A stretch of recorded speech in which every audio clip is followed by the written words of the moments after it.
and what that is, what that looks like, why we serve, why it matters, how serving helps us, or what it does for us and in us and to us. This week, I really want to answer the question, and this sounds extremely selfish, but what's in it for me? Right? I mean, why would I serve? What do I get out of this? Because there's a point at which, let's be honest, serving is when you give of yourself to someone else, and we're all human here, so we can ask the question, do I get anything back? Is this just a complete, I'm handing everything over and I get nothing in return? Or is there something more? Next week, we're going to go a little bit further with it, and we're going to ask what's the end game of serving? Why do we do this as a church, as individuals? Is it just altruistic, hey, we're going to be a church that serves because maybe that'll make us popular, or is there something more? Is there another reason that we serve that goes even deeper into this? And I just want to start by making a really profound observation. Serving doesn't come naturally. Okay, people don't just wake up and automatically, without any thought, begin serving others. As a rule, there are some people who do that, but I think if you take a look at their life and you see what brought them to that point, they probably they didn't start out just doing that. You don't have to teach a kid to hold on to their toys and to keep them and not share them with anyone, right? You have to teach them to share, because naturally we really get self-absorbed. And so I just want to kind of observe that off the top and let you know, I don't expect developing an attitude, a heart of serving, I don't expect that to be just a simple little click in your mind and boom, okay, now we're all really great at this. It's going to take time. And it's going to take work and discipline and practice and a commitment to actually become the type of people, the type of person who serves. It's always been that way. This isn't just an American thing or a 21st century thing. It's been like this since the beginning, almost. Jesus actually addressed this early on when he was talking to his disciples. He says in Mark chapter 10, and I'm going to read from the New Living Translation. It says, so Jesus called them together. Okay, so he just had a little huddle with the guys. Said, boys, bring it in. We got to talk about something. He says, you know that the rulers in this world lord it over their people, and officials flaunt their authority over those that are under them. Now, that's not much different than today, right? That's really the way the world operates. To lead is to have this idea of dominating, of guiding, of telling, of directing. And so we've got this idea that serving is the opposite of that. And so he says, I know that's the way it is. I get it. He says, but among you, it'll be different. Whoever wants to be a leader among you must be your servant. And whoever wants to be the first among you must be the slave of everyone else. Now, just let that soak for just a second, okay? Whoever wants to be a leader must be your servant. Things among you, among the church, followers of Christ, will be different. Now, I'm going to go on a little tangent here for just a second, okay? It's not in the notes, so there's no slides. This past week, there was a New York Times article about a church in Chicago where the leader of that church months ago had started the church almost 30 years. The church had grown to like 25,000, okay? This is not just some little minor thing. They sped up his resignation or his retirement process because some accusations had started to come out. Okay? And the church as a whole, right, the leadership team, all this, denied. They basically said all these women who were saying that they had been bullied or harassed or anything, were just making it up. The church kind of stood, but they still asked him to step down. Okay? Well, this week it came out that even more people had come forward, and the entire elder board and the new pastor, the succeeding pastors, resigned and stepped down. And here's the thing. This leader literally wrote one of the books that I used to plan this series about serving. Okay? And the interesting thing is, the reason that all of this erupted and things was the way that this leader was kind of a bully and would force, would force people to do things and would say, because I'm the leader, you do it. And what I say goes, and very, domineering and dominating. And yet Jesus says right here, but among you, the church, it'll be different. But it wasn't different in that situation.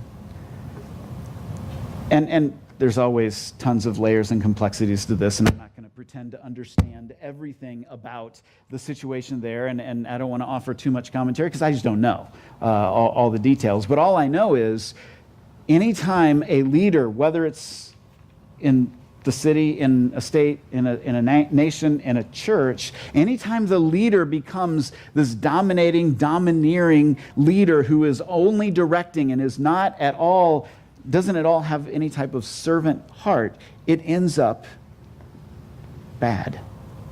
People get hurt. People get run over. People get stepped on. And Jesus says 2,000 years ago, said the church isn't going to be like that. Leaders in the church are going to be the servants, the ones who serve those around them, the ones who lift up the people around them, not the ones who lord it over them, not the ones who try to tell people what to do, try to shape them and turn them into something. The church will be different. And unfortunately, we're seeing time and time again where it hasn't been that different. And that's sad. But we can be different. We can be different now, today. We don't have to, and everybody here knows I'm pretty much a pushover, so the whole dominating and stuff, probably not going to happen, but that's not because I don't have a sinful nature. It's because I have other issues that I have to deal with. But the bottom line is, you know what? We can become a church that gets prideful in things. And God says, no. You will be servants. That's what will make you different. The way you serve each other, the way you care about each other, the way you love each other, and the way you love the world around you. That will make you different. That will set you apart. You will be different than any other organization. And by doing it, you may start a very subversive, but a very real revolution of the kingdom of God in your city, in your state, in your nation. And to me, I really think that if we begin to take on this mindset of servants, of people who are willing to go out and do things that just benefit other people, we could actually change the culture of our nation.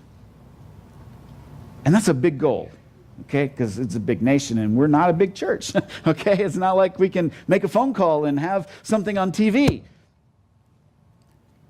But we got people, and we've got a community here that we can start here. Because Jesus says, it will not be like that among you. And then he finishes this part, and he says, for even the Son of Man came not to be served.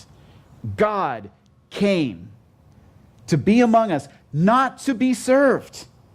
He didn't come down so we could all fall at his feet and say, you're amazing, you're wonderful, let's worship, let's have a big service, let's get some guitars, we can do this. No, that's not why he came.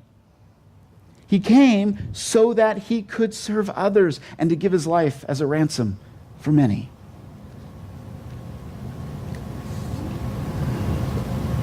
If Jesus came and did that, why don't we? We need to take on that kind of mindset, that kind of posture towards the world. And mean, it sounds good sitting here, right? I mean, it sounds good just standing around and we're in the safety of this little room and I can talk about serving and that's all great and we can say, yeah, yes, yes, and then we leave and we can forget it all, right? I mean, we can go yell at the waitress because she, brought the wrong drink or she did this wrong, or we can not tip well, or we can go and yell at the other drivers because they're stupid, and they usually are, let's be honest, but still, we can go out, we can be upset with the people around us. We can be and not worry about it.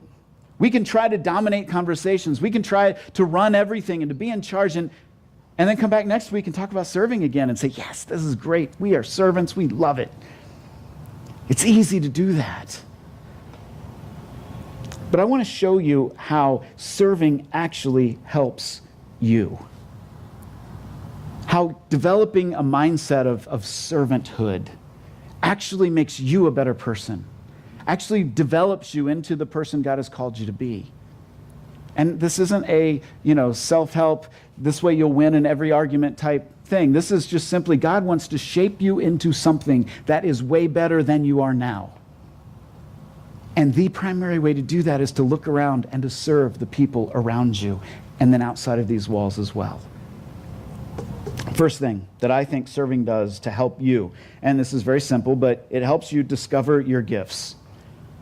Right? It helps you figure out what you can do, what you're good at, what God has blessed you to do, what God has gifted you to do. Right? I mean, the band comes and serves every Sunday by playing instruments and singing. They have gifts in that area. That's wonderful. They use those gifts to serve this community. Different people have different gifts in different ways, from organizing to doing this and that, whatever, it doesn't matter. The point is you discover your gifts not by sitting back and waiting, saying, God, I'm just gonna pray, and as soon as you reveal to me what my gifts are, I'll do it. No, he reveals your gifts when you say, you know what? I don't know what my gifts are, but I know Toby and Gretchen could use a couple more greeters, so I'm just going to volunteer and I'll greet people and see what happens. Maybe I'll be good at it. Maybe I'll be terrible at it. But we're going to find out, right? I mean, there's only one way to find out.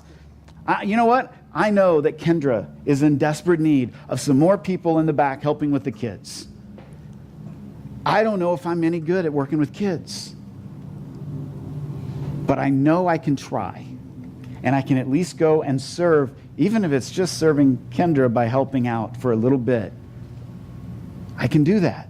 And I won't know if I have gifts in that area. I won't know if I can be a blessing back there if I stay out here and never even try. You got to do something to discover whether or not. And so the more you serve, the more you find your gifts and you find what you're not gifted at.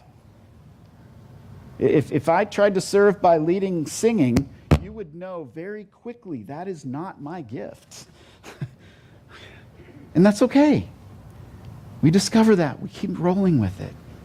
There's a very simple acronym. It's been used for years. It's not mine. I stole it. I think Rick Warren from Saddleback actually is the first to have used this. But God has shaped us, right? And we use the word shape, and the first thing is spiritual gifts. First, the S is spiritual gifts.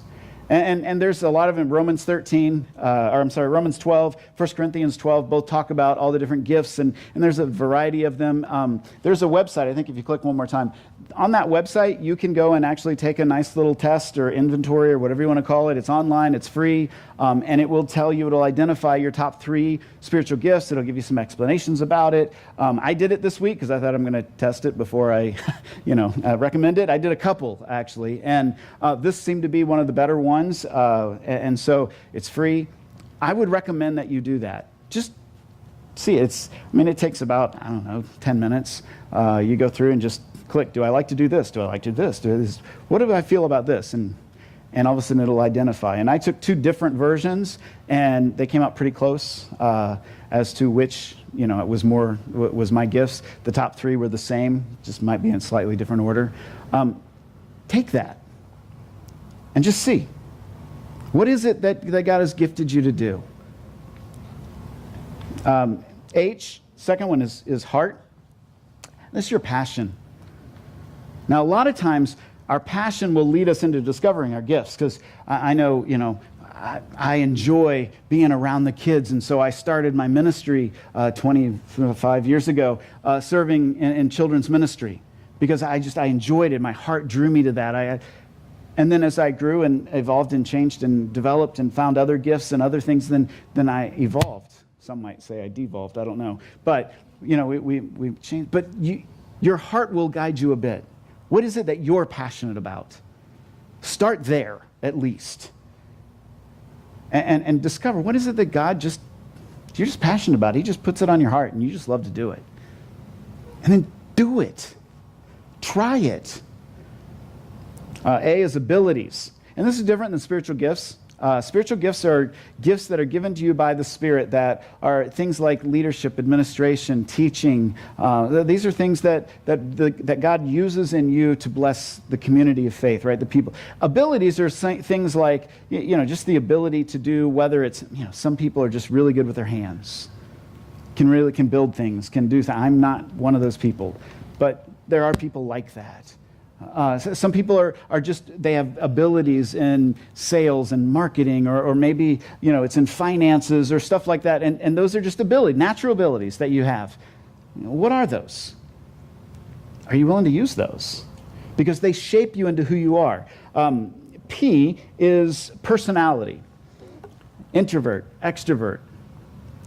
The DISC profile, D-I-S-C, talks about the different types of personalities. And there's lots. What's the new one? Lisa, you were talking about it. The Enneagram? Yeah, the Enneagram. I haven't done it yet, so I can't tell you anything about it. But that's another one that's out there that's kind of new, that seems to be popular and seems to help people discover things. But that's the thing. What is your personality like? Because let's face it, Lung came up, right? And he's leading prayer, but he's not an extroverted, out front, I want everybody to see me and to talk to me. And, that's just not Lung. That's okay. But that's not his personality. But then you've got other people who, I want to be in front of everybody and I want to lead the crowd. That's their personality. Know what your personality is and embrace it. Be okay with that. Then E is experience. And basically, the things that have happened to you in life, that they have shaped you into who you are. The good things and the bad things. I used to teach a course, and it was helping you understand who you were and all this. And when we talked about experiences, we would do this thing called stars and scars. And we say, what are the top 3 things that have happened to you in your life? If you look back over your timeline, what are those things that were just amazing and wonderful and life-changing? And then we talked about, what are the worst 3 things? Worst 3 experiences that have happened to you? And then how do those things shape you into who you are? How have they helped you with your compassion, with your understanding of the people around you? Serving, doing something, gives you an opportunity to explore those areas, to understand what that's like, who's around, what's going on, how you interact with other people, how you fit in with different people. I would recommend that as you practice these things, as you try to just serve, as you try to come up with something, that you do it in the context of community. Okay, to do it in the context of a few other people, because they will help you. They will be the ones that look at you and go, I know you like to sing, but why don't you try some solos, like so low we can't hear you, because it's a little harsh when you sing, They're the ones that love you enough to tell you that before you stand up and make a fool of yourself, right? They're the ones that say, I have seen you interact with young adults, and you are amazing. They flock to you, and you can speak truth into their life in ways that nobody else can. You need people around you who can affirm that and can help you understand who you are. You have to do it within the context of community. Don't do it on your own. So, serving, number 1, it helps me discover my gifts, what I'm like, what I'm good at, where God could use me. Second thing, serving helps me develop humility. Now, let's be honest. There's nothing more humbling than to simply serve someone, right? Because when you serve them, You have to remove all pretenses of any power within the relationship. You have to step back and say, you know what, I'm serving because I'm humbly saying I'm going to do whatever it is you need. I'm not doing this for me. And it will develop our humility. Jesus, John 13, says Jesus knew that the Father had given him authority over everything and that he had come from God and would return to God. Okay, that's pretty big. Jesus knew he was from God. He was God. It says, so, because he knew that, he got up from the table, he took off his robe, he wrapped a towel around his waist, and he poured water into a basin. Then he began to wash the disciples' feet, drying them with a towel he had around him. Think about that. Because he understood that he was God, he took out a basin, right? And he set it down, and it said he poured water into it.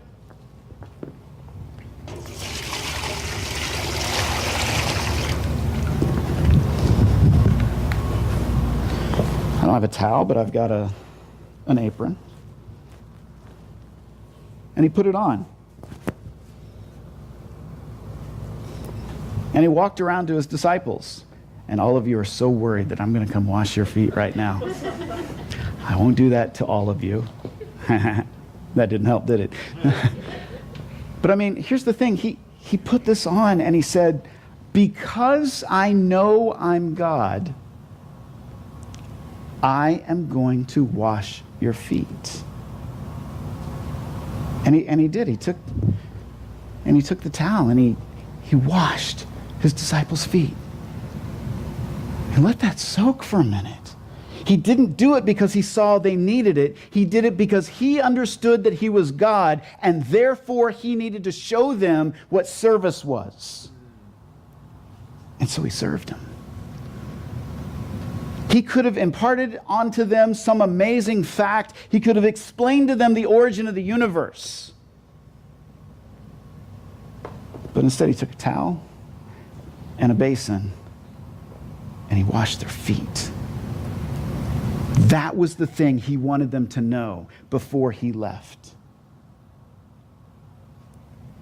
That was the thing.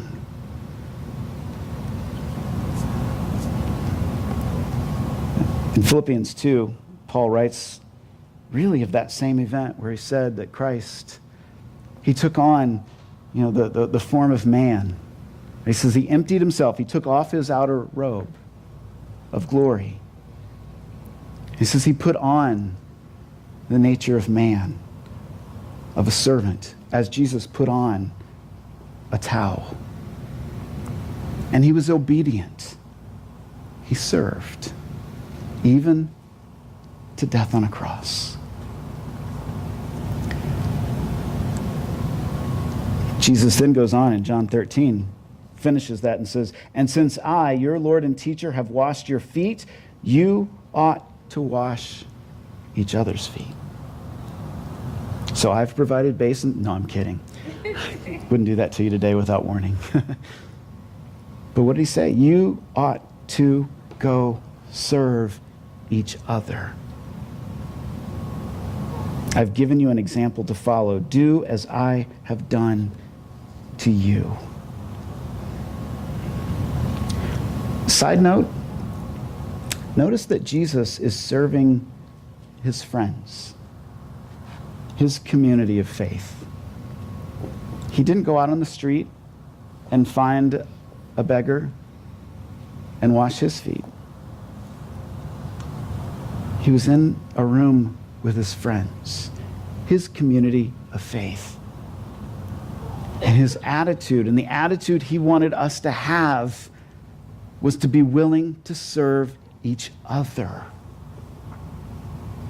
Do you know the kind of humble love it takes to wash a friend's feet? A lot. If I were to ask you today to wash someone's feet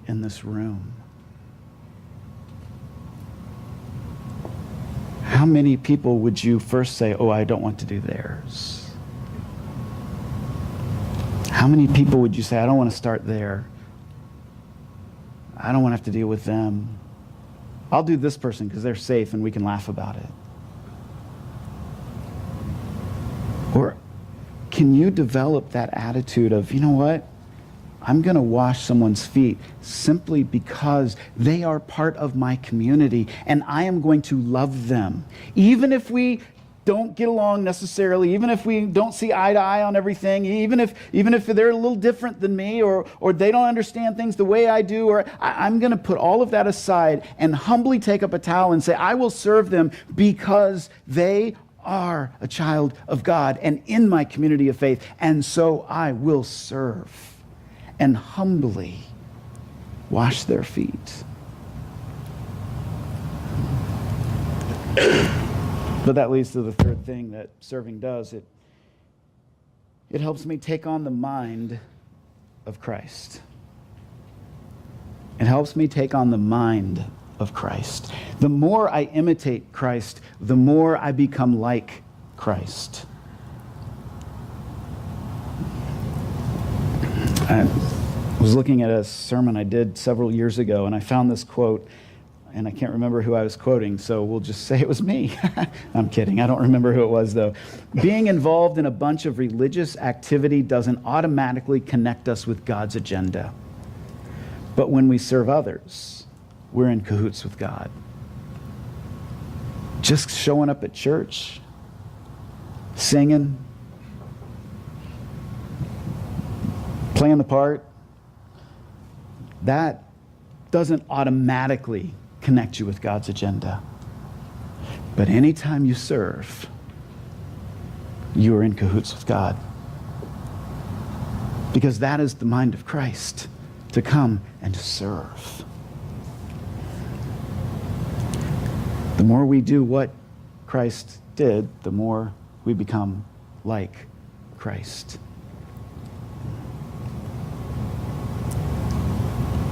In Jeremiah 29, just real quickly, I'll tell you this. God is speaking to the people of Israel, and they are being sent into exile. I like this. This is kind of nice. We're being sent into exile, and they're really worried, and they don't know what's going to happen next, and they're trying to figure out how to be the Israelites in a foreign place, right? That we are the people of God, but we're not in the city of God, and so we don't know what that means. We don't know how to act. We don't know how to function as the people of God. We are foreigners. We are aliens. We are strangers. And God tells them through the prophet Jeremiah, he says, what I want you to do is, you have been extracted from your place and put in another. And you are now stuck in this place. Social issues have put you here, right? You were defeated. Armies stronger than yours came in. You didn't choose to be here, but you're here. Here's what I want you to do. I want you, this is in Jeremiah 29, I want you to build homes, to plant vineyards, to eat what you grow, to become part of the community in a way that you are a blessing to the community, because as the community is blessed, you are blessed. Well, here's the thing. In Philippians 3, Paul says we are not citizens of this world, but of the kingdom of God. And yet we live in this world, and if we want to know how to do life as a follower of Christ within the context of this world, then we need to understand that 3,000 years before this, the Israelites were trying to figure out the same thing, and God said, I want you to get involved and to be part of the community, to bless the community, to be a blessing in whatever community you have been planted. Don't start worrying about later. And I'm going to hold on until I die, and then I'll go to heaven, and everything will be wonderful. I want you to be planted right now, right here, and to become a blessing to this community. And then the only way to do that is to serve. To serve the people around you, to serve this community, to reach out to the people around you and say, I want you to see God's love in a practical way. So I'm going to serve you. Galatians 5:13, Paul writes, "For you were called to freedom, brothers and sisters. Only don't use your freedom as an opportunity for the flesh, but through love, serve one another." In 2 weeks, we're going to put that to the test and cancel a worship service and instead serve. But I want to challenge you this week. Start looking for opportunities to serve. Start just make that a thing at the front of your mind. How could I serve? Who could I serve? Are there people right around me that maybe I could be nicer to? I could serve them simply by being supportive of them, caring for them, seeing the needs, the story that maybe is part of their life that no one's ever stopped long enough to listen to. Where could you serve this week in a practical way? And then see what you learn about yourself in the process. Was this something that I enjoyed, that I was good at? Maybe I could do it again. Maybe I could do it in a different setting. Maybe I should never do that again because I was terrible at it. Whatever, learn something. And report back. Talk amongst yourselves. This is what we did, and this didn't work, or this worked, and wow, you're not going to believe what happened when we did this. We're a community. We've got to talk to each other, not just on Sunday morning. We've got to do life together and serve together so that we can help each other figure out who they are and what they're good at and how they can better grow as a follower of Christ. Look for ways that you can serve. See what happens.